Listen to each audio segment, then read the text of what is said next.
তেনেকুৱা ফলাফল পাইছে।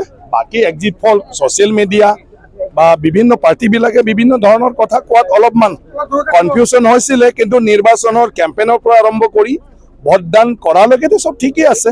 আৰু সেই হিচাপে কালি ৰিজাল্টটো ওলা যে আমাক ৰাইজে যিটো কৈছে, যিটো আশ্বাস দিছে, সদায় আমাৰ লগত আছে বুলি চবেই কৈছে। হিমন্ত বিশ্ব শৰ্মা ডাঙৰীয়াৰ লগত, হাগ্ৰামা মহিলা ডাঙৰীয়াৰ লগতে আছে বুলি কৈছে। সঁচাকৈ কালি ভোটটোৱে প্ৰমাণ কৰিলে চব ৰাইজে আমি আশা কৰাতকৈ বেছি ভোটদান আমাক দি দিলে।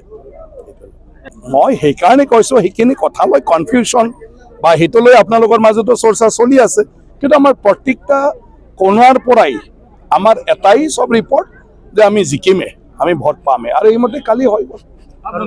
চলে পাৰ্টিৰ নেতা হাইকমাণ্ড তেওঁলোকে ডিচাইড কৰিব যে কাক কাক মন্ত্ৰীসভাত ৰাখিলে মানে পাৰ্টিৰ যিটো আপোনাৰ লক্ষ্য উদ্দেশ্য সেইবোৰ কাম কৰিব পাৰে। আৰু ইয়াত কোন কোন মানুহ কোনটোৰ কাৰণে তোমাৰ যোগ্যতা আছে সেইখিনি চাব। গতিকে সেইটো লৈ যি কৰিব পাৰ্টিয়ে এনেও হ'ম বুলি নোৱাৰে।